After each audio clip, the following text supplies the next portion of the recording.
The biggest challenge you're likely to face when learning to meditate is the struggle to restrain your mind from wandering.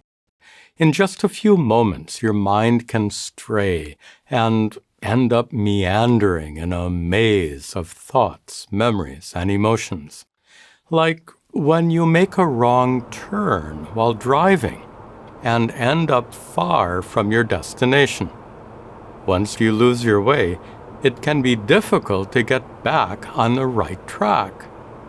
Suppose you're practicing prana vikshana, observing your breath, and you happen to hear your neighbor's car pull into the driveway next door.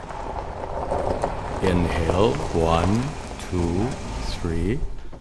Exhale, 4, 5, 6. Sounds like my neighbor just returned from his vacation. Before he left, he promised to return the ladder he borrowed from me. He still hasn't returned the ladder. He didn't return my garden shears or shovel either. This example actually shows two different sources of distraction. One is the sound of the car, experienced through the sense of hearing. The other is a series of thoughts produced by the mind. Your senses and mind both have the power to drag your attention away from meditation, and they both have to be restrained. Of course, everyone is susceptible to distractions like these. It's completely natural for the mind to wander. At the end of meditation workshops I've conducted, several participants have confided to me, almost in a whisper, "Swamiji, I have a problem. Whenever I try to meditate, my mind wanders." They seemed embarrassed to admit this, probably having assumed that none of the other attendees had this problem. But that's certainly not the case. Regardless of one's intentions and willpower, every mind is subject to distraction. In the Bhagavad Gita, Sri Krishna says, "O Arjuna, even though a person is intelligent and strives diligently, the senses, when agitated, forcibly distract the mind." Sri Krishna also says, your senses and mind have to be withdrawn from every possible source of distraction, like a turtle withdraws its limbs. The turtle's legs and tail represent your 5 senses, and its head represents your mind. Like a turtle withdraws into the safety of its shell, you have to completely withdraw your senses from the outside world and withdraw your mind from stray thoughts. But how can you do that? You can't simply turn off your mind or disconnect your eyes and ears. If you could withdraw your power of sight, you'd be able to look at the screen you're watching right now without seeing me. Yet, there are times when you really can withdraw your senses. For example, suppose you're totally absorbed in watching this video, and then someone enters the room and speaks to you. You might not hear a thing he says, and if he speaks again, you still might not hear anything if your attention is sufficiently absorbed in watching this video. So you can withdraw your power of hearing, but not by simply choosing not to hear. That withdrawal is the result of intensely concentrating your attention on something, like this video. By concentrating your attention, it simultaneously gets withdrawn from distractions. Patanjali describes this process in the Yoga Sutras.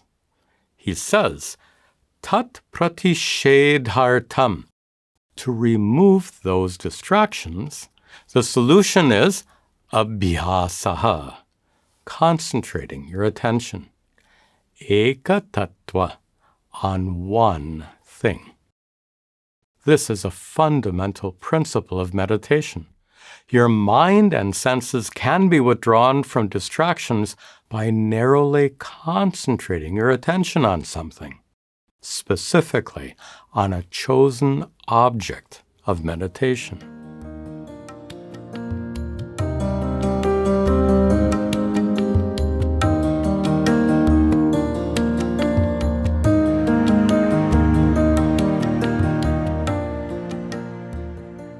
This discussion about concentration brings us back to the 8 limbs or angas of yoga defined by Patanjali.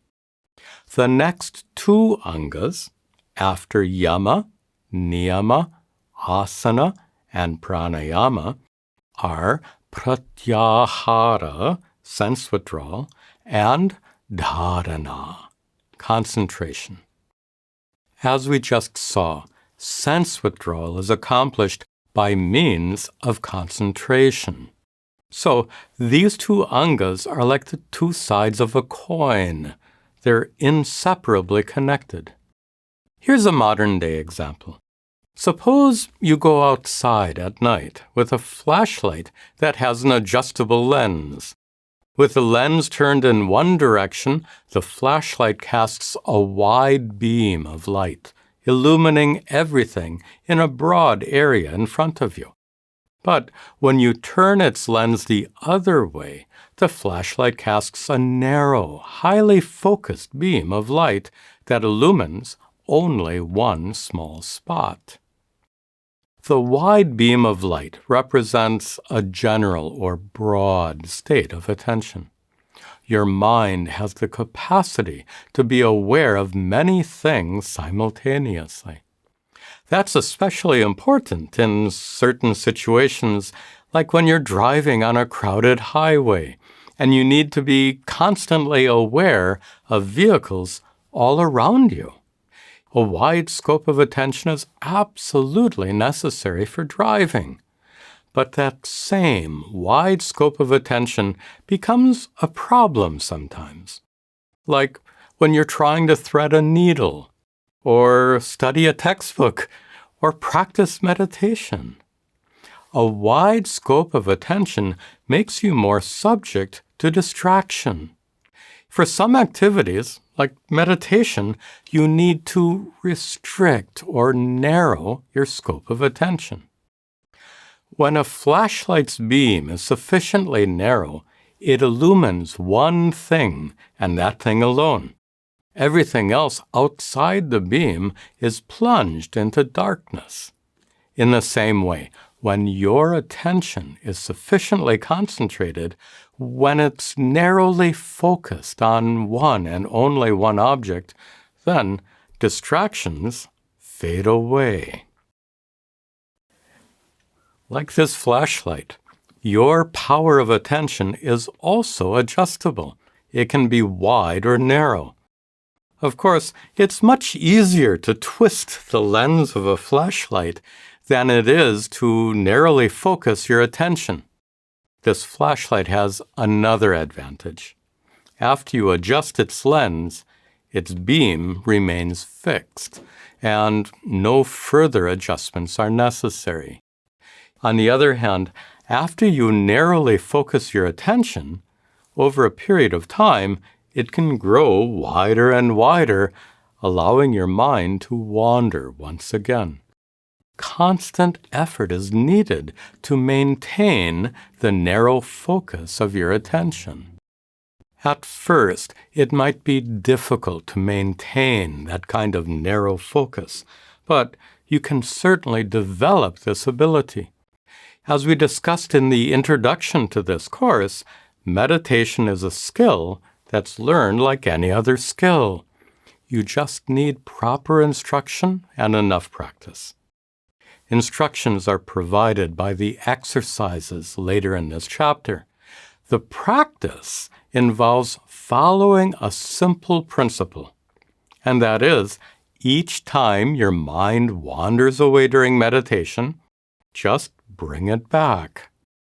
Bringing your mind back again and again is the key to developing your power of concentration. It's a bit like learning to ride a bicycle. The first time you tried to ride a bike, you probably fell off. After getting back on, you might have fallen off again. But before long, you could ride without any difficulty. It's much the same for meditation. When you're first learning to meditate and you try to focus your attention, it soon wanders away. Then you have to bring your attention back to the meditation, like getting back on your bike.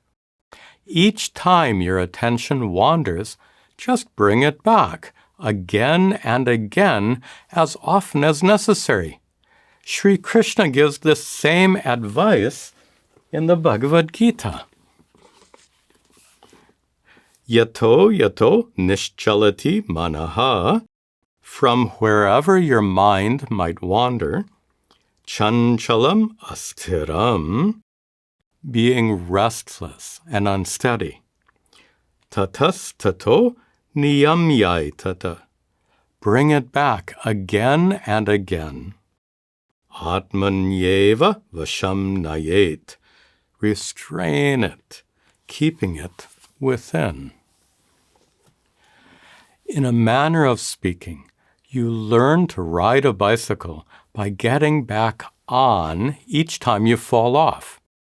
And in the same way, you learn to concentrate your attention by bringing your mind back each time it wanders. It's extremely important not to criticize yourself each time your mind wanders. After all, that's perfectly natural, and it takes time to develop the skill of concentration. Also, self-criticism can lead to frustration and tension, which are obviously counterproductive for meditation. So, each time your mind wanders, bring it back gently, without being harsh or blaming yourself. And with enough practice, just like you became a skillful bicycle rider, you'll become a skillful meditator. In the next lesson, we'll practice the first of several exercises that will help you develop the skill of concentrating your attention.